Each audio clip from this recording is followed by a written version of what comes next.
तो क्या हाल चाल। रिसेंटली मैंने सोलो लेवलिंग एनीमे देखना स्टार्ट किया है। इसमें मैंने रेड गेट आर्क अभी देखकर समाप्त किया है और मैंने सोचा कि क्यों ना इस पर एक वीडियो बनाई जाए।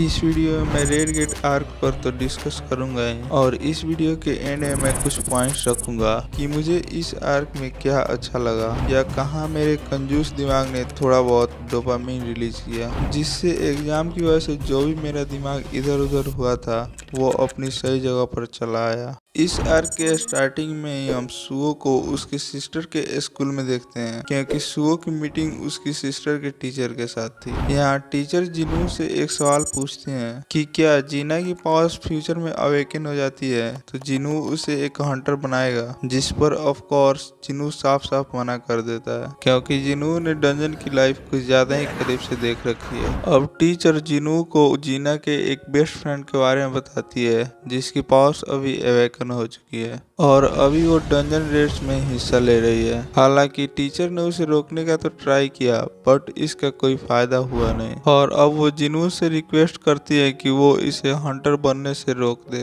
क्योंकि हंटर्स की लाइफ काफी कठिन होती है। आगे जिनू इस लड़की से मिलता है और वो लड़की इससे मिलते ही बोलती है अगर तुम टीचर की तरह मुझे मना करने आए हो तो भूल जाओ, जिस पर जिनू भी आगे से जवाब देता है कि तुम जैसा सोच रही हो वैसा बिल्कुल नहीं है, क्योंकि मैं तुम्हें यहाँ रोकने नहीं बल्कि तुम्हें अपने साथ एक डंजन रेड में ले जाने आया हूँ। क्योंकि जिनू सोच रहा था कि शायद मैं इसे डंजन के खतरों को दिखाऊं तो ये शायद हंटर बनने के ख्याल को छोड़ दे। आगे ये एक सी रैंक डंजन रेड में हिस्सा लेते हैं, जिसमें एक ए रैंक, कुछ बी रैंक और कुछ सी रैंक हंटर्स शामिल थे। अब ये लोग जैसे ही डंजन में एंटर करते हैं तभी ये सी रैंक डंजन एक रेड गेट डंजन में बदल जाता है, जिसकी वजह से इस गेट का रैंक बदल जाता है, मतलब और पहले से डिफिकल्ट हो जाता है। और अगर इनमें से इन लोगों को बाहर निकलना है तो इनको सबसे पहले इसमें के बॉस को इन्हें डिफीट करना होगा। वहीं इस डंजन के बाहर डंगसू नाम का एक हंटर आया था जो एक एस रैंक हंटर है और ये बिलोंग तो कोरिया से करता है बट यह अमेरिका में रहता है और अमेरिका के लिए ही काम करता है। बट यहाँ ये जिनू से अपने भाई की मौत का बदला लेने आया है। यहाँ बाहर मौजूद हंटर से इसकी थोड़ी नोकझोंक भी होती है, लेकिन बाद में हंटर एसोसिएशन का ये बंदा फाइट को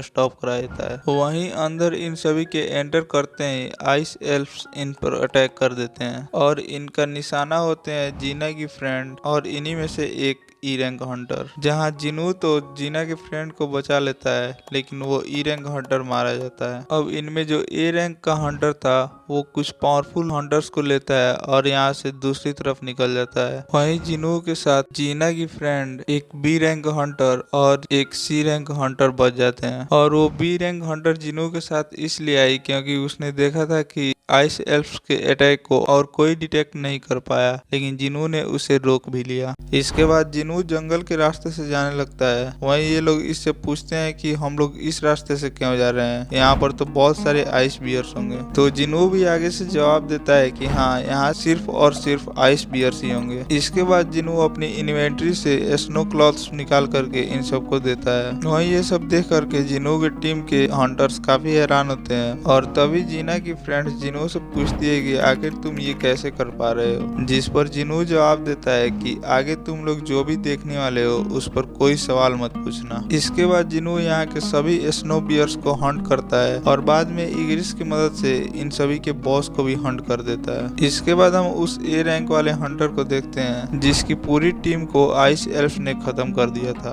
अब ये तो जानता था कि ये सभी आइस एल्फ को मार सकता नहीं है, इसलिए यहाँ से भागने लगता है, और यहाँ पर आइस एल्फ ने इसे भागने दिया था क्योंकि ये जिनू की टीम को ढूंढना चाहते थे। वहीं हम आगे देखते हैं कि ये भागते भागते जिनू की टीम के पास पहुंच जाता है, जहां पर ये कैंप लगाकर उन बियर्स के मीट को खा रहे थे। इन सभी चीजों को देख करके इसे काफी गुस्सा आता है क्योंकि यहाँ इसकी पूरी टीम खत्म हो गई थी और यहाँ पर ये लोग पार्टी कर रहे हैं। वहीं इन सबको गाली देते हुए ये आगे इनकी तरफ अटैक करने के लिए बढ़ने लगता है और बोलता है कि ये सब उसी जिनू ने किया है ना। और जैसे ही इन पर ये अटैक कर पाता तभी जिनू आकर के इसे नॉकआउट कर देता है। और जिनू यहाँ पर मौजूद आइस एल्फ्स को बहुत पहले ही सेंस कर चुका था, इसलिए इसलिए इनसे बोलता है कि छुपने का कोई फायदा नहीं है, इसीलिए जल्दी से बाहर निकल आओ। फिर ये आइस एल्फ्स खुद को बाहर निकालते हैं। वहीं इन आइस एल्फ्स का लीडर जिनू से बोलता है कि तुम हमारे साथ एक सौदा कर सकते हो, तुम इन सभी इंसानों को मेरे हवाले कर दो और तुम यहाँ से जिंदा जा सकते हो,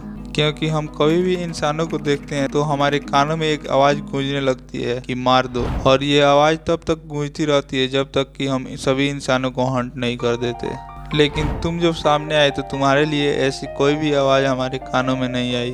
जिस पर जिनू इससे पूछता है कि आखिर इन सब का मतलब क्या है। अब इसके आगे ये आइस एल्फ्स का लीडर कुछ बता पाता कि तभी ये पूरी तरह से रीसेट हो जाता है और पहले की ही बात को दोहराने लगता है। और अगर तुमने मानवा पढ़ी है तो तुम्हें मालूम होगा कि यहाँ पर ये सब सिस्टम कर रहा है। इसके बाद जिनू इसके ऑफर को रिजेक्ट कर देता है। तभी ये आइस एल्फ्स का लीडर अपने एक साथी को दिखाते हुए बोलता है, ये बोल रहा था तुम में से एक बहुत ज्यादा ताकतवर है, तो क्यों ना तुम इससे फाइट करो। अब ये अपनी बात पूरी कर पाता है, इससे पहले ही जिनू आइस एल्फ का गर्दन उड़ा देता है। इसके बाद आइस एल्फ का लीडर बोलता है कि तुम हमसे जीतोगे कैसे, क्योंकि मेरे पास मेरी पूरी आर्मी है, लेकिन तुम सिर्फ कुछ चुनिंदा लोग ही हो।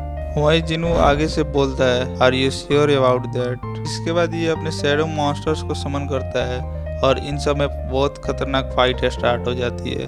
वहीं जिनू की टीम में जो भी लोग थे वो जा करके पीछे छुप जाते हैं। वहीं जिनू उस आइस एल्फ के लीडर से लड़ रहा था और बाद में इग्रिस को भी समन करता है, लेकिन इसका कोई फायदा था नहीं, क्योंकि तब भी जिनू पर वो आइस एल्फ का लीडर काफी भारी पड़ रहा था। तभी हम देखते हैं कि पीछे से वो ए रैंक का हंटर खड़ा हो चुका था और जिनू पर अटैक करने के लिए आने लगता है, और वहीं सामने से वो आइस एल्फ का लीडर भी अटैक करने के लिए आ रहा था, जिस पर जिनू इग्रिस को एक कमांड देता है, जिसकी वजह से इग्रिस सामने अटैक करता है और वहाँ पर पूरी तरह से बर्फ छा जाती है। मतलब सामने ना ही इधर का कुछ दिख रहा था और ना ही दूसरी तरफ का। वहीं जिनू उस ए रैंक के हंटर को मार देता है और उसके शैडो को एक्सट्रैक्ट कर लेता है। फिर क्या था, जिनू अपनी टीम के साथ मतलब इग्रिस और उस ए रैंक के हंटर को लेकर के आइस एल्फ के लीडर के साथ लड़ने लगता है और अंत में इसको मार भी देता है, जिसकी वजह से ये डंजन क्लियर हो जाती है।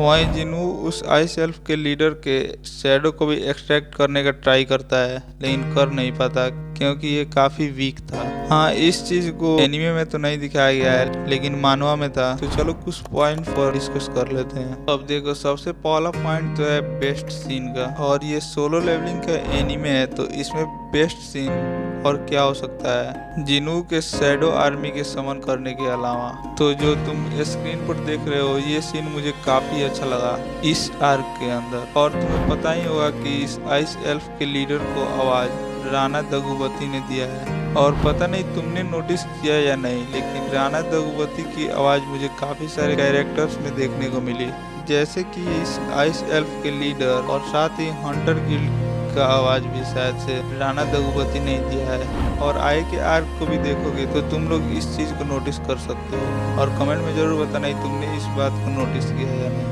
और इसके अलावा भी तुम लोगों ने कुछ नोटिस किया हो तो कमेंट में ज़रूर बताना। और जानते ही हो लास्ट में क्या करना है, अगर वीडियो अच्छा लगा तो वीडियो को लाइक कर देना और चैनल को भी सब्सक्राइब कर देना। बाय।